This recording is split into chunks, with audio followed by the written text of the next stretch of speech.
Hey, once again, I was at work the other day, and this seems to happen a lot of times where I have a majority, well, first of all, the hospital that I work in, a majority of the patients there speak Spanish. The majority of the workers speak Spanish, and well, I'm in Miami, Florida, so you can pretty much say that the population here is heavily saturated with Hispanics.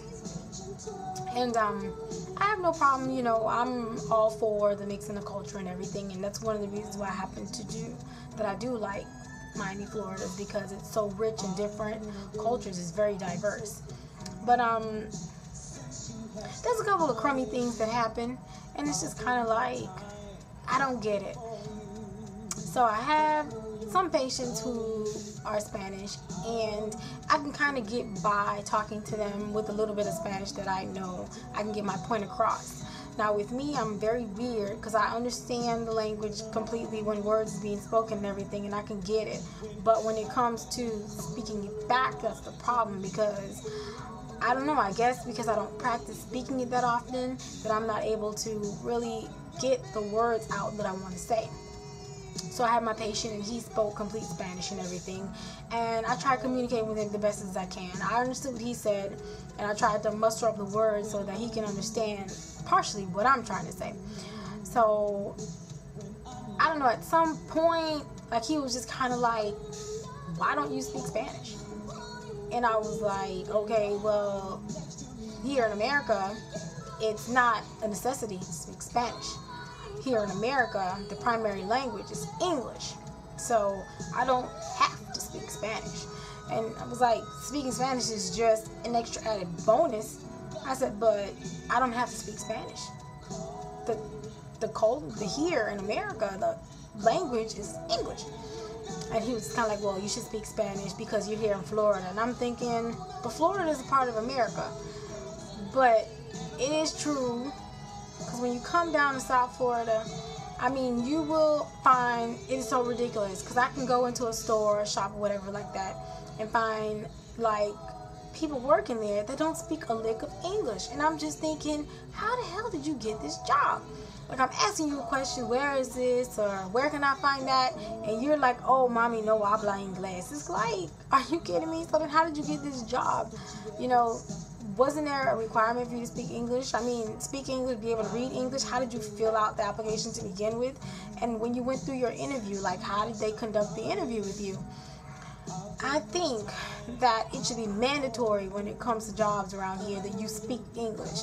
And a bonus, a plus, if you speak Spanish or Creole or whatever other language possible.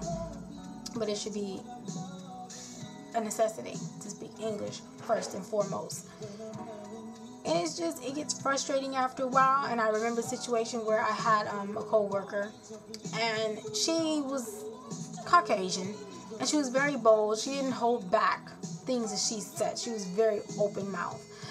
And she had a patient, because I remember that morning I was getting a report from her, and she was telling me about the whole situation. The patient was a post-plastic surgery patient, and she went into the room, introduced herself and everything like that, and she was just kind of like, okay, well, she noticed that the person really didn't speak that good of English. So she went ahead and she was like, oh, okay, so you speak Spanish? And the lady was like, yes. And she said, okay. She said, So as the night went by, the lady just acted like she was Miss Princess. She wanted her to do all kinds of things for her that just wasn't realistic. And I mean, sometimes you do get those patients who think when they come to the hospital, it's like a 5-star hotel. Like, this is not a hotel. We are not going to provide all these services for you. You're here because you're sick, and we're going to take care of you. Don't expect us to be doing hotel shit, because that's not what we do. And that's what she was doing. She wanted hotel services. And she was just kind of like, she got frustrated and whatnot. And she asked her, she was like, well, how long have you been here in the United States? And she was like, well, I've been here for about 20 years. And she was like, and you don't speak a lick of English? I mean, how was that possible? You should have learned English by now. It's been 20 years. Like, what the hell? And somehow the lady was very offended. Apparently, I guess she got some kind of high status or something like that. And lo and behold, that was that morning when I got reported from the nurse. That was the last time I saw her. Come to find out, the lady was fired because of the comment that she made. Now, I didn't take any sides because I was like, yes, she's right. The lady's been here for 20 years. How come she can't speak English? I mean, it's the television. You can watch TV and learn English. You can just hang around a bunch of English-speaking people and learn English. And it's like 20 years and you still don't know English? I mean, like, at least a little bit. And at the same time, I can take the lady's side also. I mean, like, you can't, that's rude, it's kind of disrespectful, especially the way she told me she said it. I said a little bit nicer. But the way she said it is like, come on, you don't have to be rude like that. Yes, I know I don't speak English and everything like that, but you don't have to, insult me about it and everything. And unfortunately, when it comes to healthcare, it's just like any other business, where the client is always right. So she ended up getting screwed in the end. But I was kind of on her side when it came to, because I think about it all the time. Like, I'm always thinking about that same particular situation, but I never open my mouth and say it. That's the difference. I never open my mouth and say it because I know it's so controversial and it can get into so many different things. It can go into so many different routes. People can take it in so many different ways. So I just definitely, I don't get into it whatsoever. But I feel bad for her because she was kind of crazy, but she was straight. She was nice. She was decent. I don't know. That's one of the things that I really don't like here in Florida. The fact that I could run into so many places and you find people there who don't speak English. Now, I can honestly say that English is like my primary language. Even though I was not born here, I was born in Port-au-Prince, Haiti. But when I came here, I was 3 years old. So really, I don't remember two licks of things that went on over there. This is primarily where I was raised. So I could say English is my first language, and Creole is my second language, and Spanish would be like my third language.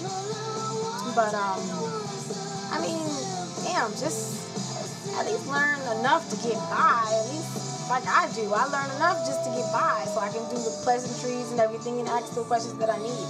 You don't have to learn the whole entire thing, but at least learn enough that you can hold a decent conversation,